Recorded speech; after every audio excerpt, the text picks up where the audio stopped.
Alright, it's been a very, very long time since I made another video, but finally got enough time between school and all that. I ran into some financial trouble too, but after all that, finally got all my shit straightened out, and now I'm able to actually enjoy the game a little bit more. Make a few more videos, hopefully. I had like a Halo 3 review, and then it just got so bogged down because of all the other bullshit I was doing, and I wasn't going to upload that, but I guess I'm going to skip it now. It's already like, when did that come out? Like September, November, or some shit? You know, fucking ages ago. So, making a review of that game is probably not going to be worth it right now. But anyway, as you can see, we have an absolute zero deck here. And this is a deck that I finished second at locals twice, getting one loss each time. And then I played locals one time and I went 2-2 for some fucking reason. Because I played like two really good Gravekeepers decks first off, which is probably to blame. But anyway, I guess that's what I get for not playing triple Pot of Duality. But start off with Stratos, pretty much mandatory. You know what he does. He searches shit, and if you've got one of these guys out on the field, when he hits the field, you can blow up some back row, which is nice. You got 2 Oceans to pop them back to your hand, get more searches, blow up more back row, all that good shit. You have Alias, 3 of them. He's a Gemini. Second summon ability really isn't that impressive. Just changes his name. Gemini Lancer, he gets piercing ability when you second summon him, which are really good when you're going up against tokens or even Gravekeepers before they have Necrobelly out on the field. It's 2 Snowman Eater for monster destruction, and that buy you some time to get your Miracle Fusions, MSTs, salvage, Gemini Sparks, or any traps if you need, just to buy you some time. And I got this idea from WK Dad, because he had an Abyss Soldier in his deck, and I really like that card because it's sort of like a miniature Brionic. Once per turn during your main phase, you can bounce a card back to their hand by discarding 1 water monster, and you have so many recruiters and so many water monsters that being able to discard something for him to bounce shouldn't be much of a problem. You have 3 Diva. Reese, I've been thinking about it, but I've been thinking about replacing one of the Divas with a Reese, but Triple Diva, I just like it because it's an instant 5-star, and I've got some really good 5-stars that have helped me a lot, in time. You have this guy, which gets boosted up to 3,000 on the turn that a level 3 monster dies. If you have a Snowman, if you have him out on the field and they attack your Snowman Eater, he gets boosted up to 3,000 until the end of phase, which is pretty nice. But I like those instant 5-star synchros, which is really nice. If you have like a 4-star, which you have plenty of those out on the field, you can instantly go for a Mistworm, or go for a 6-star. Or if you have a Snowman Eater out, you can go for 8. It's always nice. And you have Gores, because sometimes you run into OTKs and he just stops that shit. Future Fusion. Basically, you use this a lot more for dumping monsters into the graveyard for targets for Miracle Fusion and Salvage, and just a whole bunch of other shenanigans than actually getting an absolute 0. It has to stay out on the field for 2 turns, and they could MST it, and now you have one less absolute 0 who's stuck out in Never Land. Miracle Fusions, I run 3 of them because 2 just isn't enough. You want to get that big guy out on the field so they don't overextend, and they're wasting resources and time just trying to get him out of the way so that they can push for gain. Salvage, you guys know what it does. Instant +1. It's great to draw in either in time during a late match or just late in any type of game. You have 2 recruiter cards. Just really nice for getting those elemental heroes in your hand. 2 Book of Moon, because I didn't have room for a 3rd.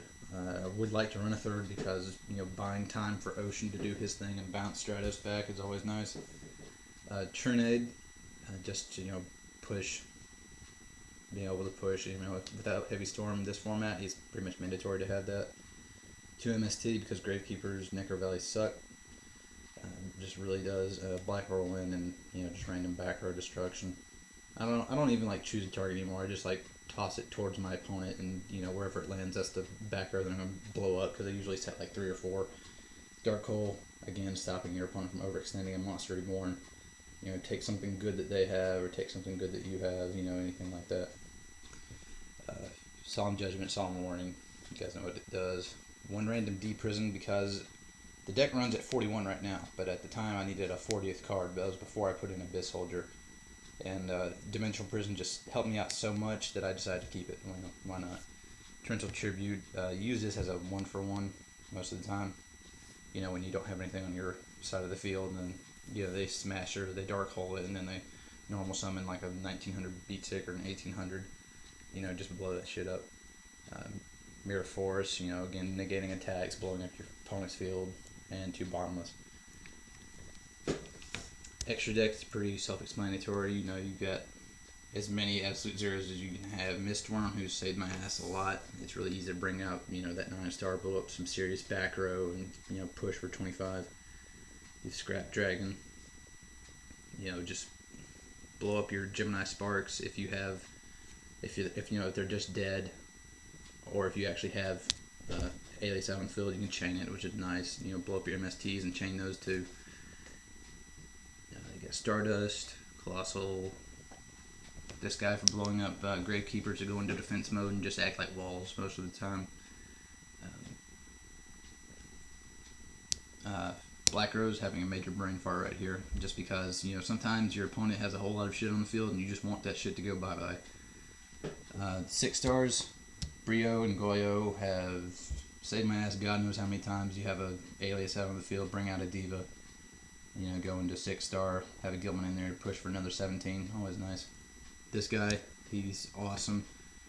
Just when your opponent has like a Stardust or a Goyo or Scrap Dragon or something out on the field and you don't know how to get over it, you draw on the Diva, you're able to go into this guy, go for 3,000, run right the fuck over it, and not much they can do about it, because usually they're not going to have a D prison because they're not worried about their Stardust getting run over. This guy, good for when you go against non-dark decks. He's just straight up beast. And Magical Android, great card to go for in time, which, at my locals we have the old computer equipment, so we only get like 30 minutes to play 3 matches or 3 games in 1 match, and you go into time actually a lot. That's not very uncommon at all. I think people go into time more often than they don't, so getting that extra 600 at the end phase is usually enough to lock it up for you. And with Diva, Gilman, you're able to get that immediately. Probably one of my favorite plays is draw into Future Fusion, especially in time. It is ridiculous how much I draw this card on the first turn in time. Draw into Future Fusion, play it, dump your monsters, and now and actually have salvage to go with it. Go into salvage, usually dump Ocean and a Diva. Use salvage to get them back. Put out the Diva, get a Magical Android, get 600, and put down some back row just to try to protect her as much as possible, and just wait for those 4 turns to be up with, and hopefully I have more life points than my opponent. But anyway, that's my deck. It runs really, really well. I have quite a few options. I'm still working out the King Senate, but I think I might add another D prison. What else do I want? Maybe a 3rd Book of Moon if I can find room for it. Sometimes the recruiter cards get a little bit redundant. But being able to without triple pod duality. If you look at any Absolute Zero deck that runs competitively, that tops at regionals, they run triple pod duality because you'd like to get that Miracle Fusion in hand or that Gemini Spark when you need it. So that card is just great at getting anything that you need. It's way better than Gold Sark, and I just don't have the money for it. Hopefully it'll get limited, and it'll probably drop down to about $35, and then I'll buy one.